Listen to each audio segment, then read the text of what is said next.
I got no strings to hold me down to... Oh, are we on? Oh, all right.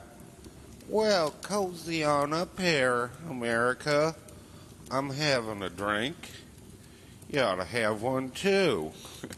Yeah, it kept me pretty tight under wraps there during the election. But they told me that once I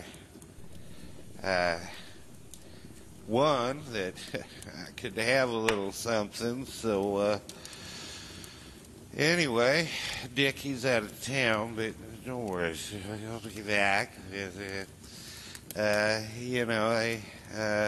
I guess I'll be going on one of my Texas vacations pretty soon, dry out a bit, like last time, but, anyway, I said I quit drinking, and I did.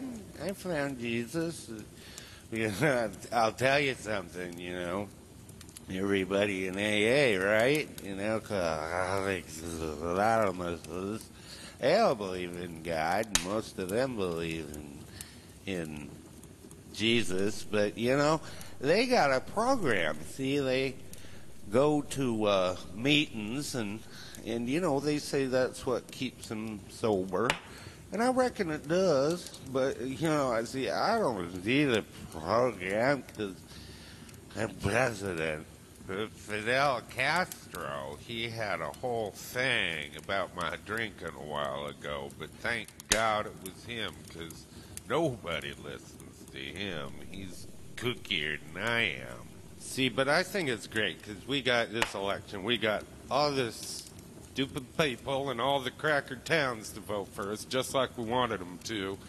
And even though we're making their lives a living hell, see, because they all feel like they'd be comfortable with me going out for a beer, because I'd be their buddy. Yeah, well, drink up, guys. The time has come. See, and they'd feel comfortable, because every time somebody says, jobs, we say Jesus and we say abortion. See, it's funny because Jesus said all this stuff like turn the other cheek and don't loan money at interest, and the meek will inherit the earth. And did I already say that?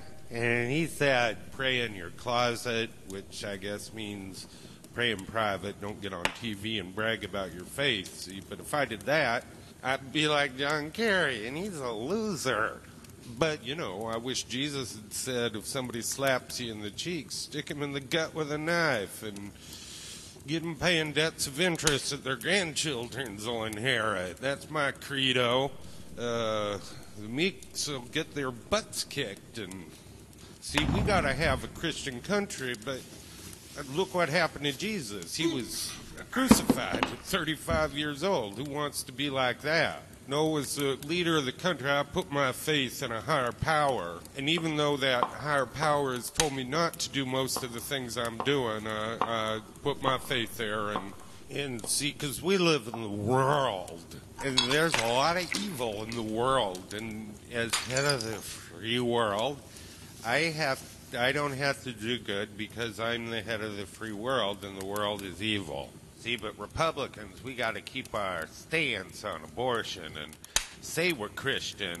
Otherwise, we'd just be the evil party. See, thank God nobody looks at what we're actually doing or looking for actual Christian deeds. See, but we got to keep all the stupid people in all the cracker towns voting for us so we can get elected and later use them as conduits of money and keep all my rich friends saying Palm Beach happy. They're driving Hummers and Rolls Royces and Lexuses, and none of those elitist Volvos, like those Democrats. The rich Republicans got $300 a bottle of whiskey, not elitist lattes. And they're the ones who count because they got the power of lobbies.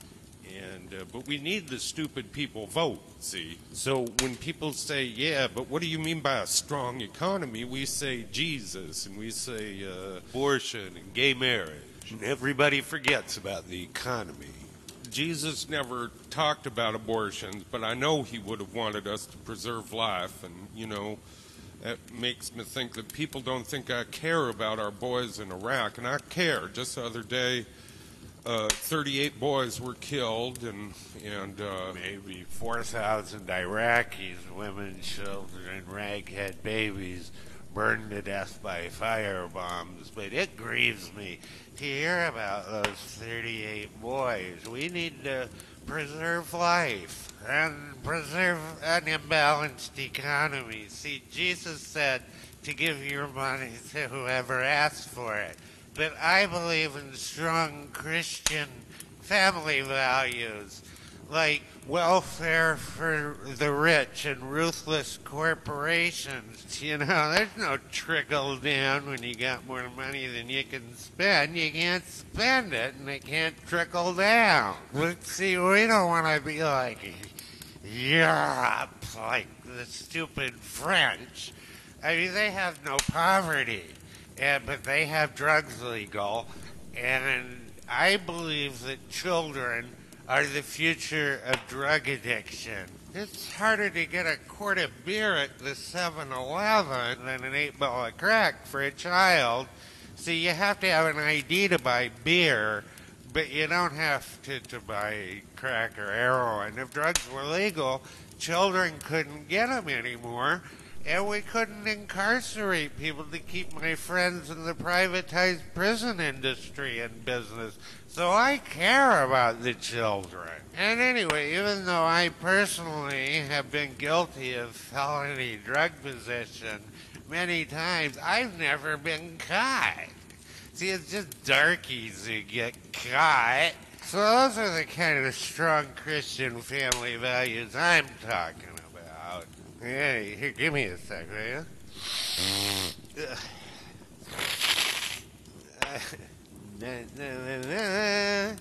Well, I guess I'll wrap up this cozy little chat. But before I do, I want to show you something. You bring that over here. You bring it where they can see it. Here. Yeah, there we go. Hey, you know what that is? That's one of the best kept secrets in the world. That is Ulysses S. Grant in a bottle. I love Ulysses because he was a big drinking man. Oh, yes, he was. Makes you wonder what's in Grant's tomb, too. But listen, at the end of the night, you gotta ask yourself, how did they get the president in the White House? I mean, in the bottle. Well, all right. I got a lot more to talk about, but we'll do it next time. I'll see you in a few months, huh?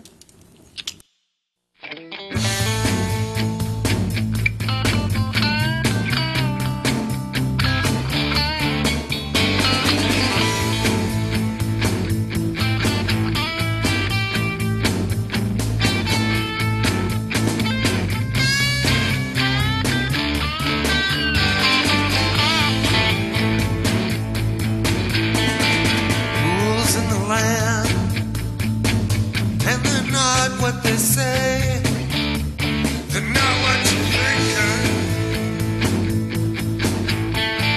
Coming by land, now they're flying cool with the bomb. What's in the drinking? Only don't say it too strong when you know it's not right. Stick it in a joke or a song. Just out of sight. Take what they can.